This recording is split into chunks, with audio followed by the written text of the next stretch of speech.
اعوذ باللہ من الشیطان الرجیم بسم اللہ الرحمن الرحیم السلام علیکم ورحمۃ اللہ وبرکاتہ۔ آج کی ویڈیو میں ہم بات کریں گے وضو کی سائنسی اہمیت۔ جی ہاں دوستو، ویڈیو شروع کرتے ہیں لیکن اس سے پہلے آپ ہمارے چینل کو ضرور سبسکرائب کیجیے گا۔ وضو کی سائنسی اہمیت۔ آج ہم آپ کو وضو کرنے کے سائنسی فوائد بتاتے ہیں۔ وضو میں ہم سب سے پہلے ہاتھ دھوتے ہیں، اس کی حکمتیں آپ ملاحظہ کریں۔ مختلف چیزیں ہمارے ہاتھوں میں لگ جاتی ہیں جس سے ہمارے ہاتھوں میں جراثیم بھی لگ جاتی ہیں۔ اگر سارا دن ہم ہاتھ نہیں دھوئیں گے تو جلد ہی مختلف امراض میں ہم مبتلا ہو سکتے ہیں۔ مثلاً آپ سب سے پہلے آپ ہاتھوں کو دیکھیں تو آپ کے ہاتھوں میں ناخن بھی ہوتے ہیں، اس میں بھی جراثیم چلے جاتی ہیں، لیکن جیسے ہی آپ ہاتھوں کو دھوتے ہیں تو آپ کے ہاتھوں سے تمام جراثیم مٹ جاتی ہیں۔ یہاں تک کہ حدیث مبارکہ میں یہ بھی آتا ہے کہ آپ کے ناخنوں سے بھی جراثیم بھی دھل جاتے ہیں اور گناہ بھی ختم ہو جاتی ہیں۔ مسواک اور کلیوں کے ذریعے منہ کی بہترین صفائی ہو جاتی ہے۔ ناک کے اندر آپ کو پتہ ہے کہ ناک کے اندر بھی کچھ غیر ضروری مادہ ہوتا ہے جس کو نکالنا ضروری ہوتا ہے، جو کہ ہوا کے ذریعے آپ یوں سمجھ لیں کہ آپ باہر سفر کر رہے ہیں، ہوا میں آپ سانس لیتے ہیں تو مٹی آپ کے ناک میں چلی جاتی ہے، جس سے جو ہے وہ آپ بہت زیادہ نقصان میں مبتلا ہو سکتے ہیں۔ لیکن جب آپ ناک کو صاف کرتے ہیں وضو کے ذریعے تو آپ کے ناک سے تمام جراثیم جو ہے وہ ختم ہو جاتی ہیں۔ چونکہ ناک کے اندر غیر مرئی یعنی نظر نہ آنے والی روئیں ہوتی ہیں جو ہوا کے ذریعے داخل ہونے والے جراثیم کو ہلاک کر دیتی ہیں، اسی طرح ان غیر مرئی روؤں کے ذمے ایک اور دفاعی نظام بھی ہے جسے آپ انگریزی زبان میں لیسوزیم کہتے ہیں۔ ناک کے اس حصے کے ذریعے آنکھوں کو اگر ہم کہیں تو انفیکشن ہو جاتا ہے، اس کو بھی محفوظ رکھتی ہے۔ وضو کرنے والا ناک میں پانی چڑھاتا ہے جس سے جسم کے اس اہم ترین حصے کی صفائی ہو جاتی ہے اور ناک کے بے شمار پیچیدہ امراض سے محفوظ ہو جاتا ہے۔ دائمی نزلہ زکام اور ناک کے زخم کے مریضوں کے لیے ناک کا غسل یعنی وضو کی طرح ناک میں پانی چڑھانا بے حد مفید ہے۔ آج کل فضاؤں میں دھوئیں وغیرہ کی آلودگیاں اور یوں سمجھ لیں کرونا وائرس کی وبا پھیلی ہوئی ہے۔ مختلف کیمیائی مادے میل کچیل کی شکل میں آنکھوں اور چہرے پر جمے رہتے ہیں۔ اگر چہرہ نہ دھویا جائے تو چہرے اور آنکھیں کئی امراض سے دوچار ہو جائیں۔ مسلمانوں کو کسی قسم کی کیمیائی لوشن کی حاجت نہیں ہوتی، وضو سے ان کے چہرہ دھل کر کئی بیماریوں سے محفوظ ہو جاتا ہے۔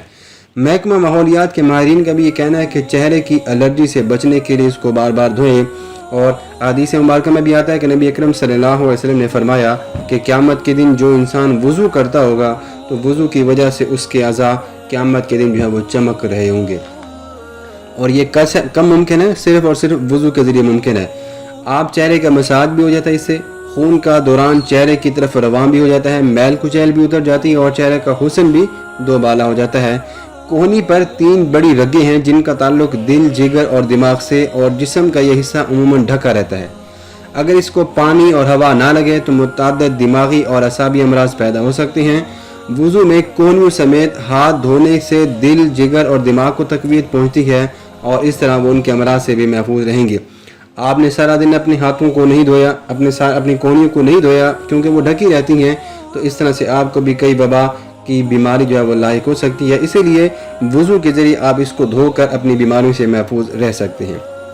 سر اور گردن کے درمیان شہرگ واقع ہے اور اس کا تعلق ریڑھ کی ہڈی اور حرام مغز اور جسم کے تمام تر جوڑوں سے ہے۔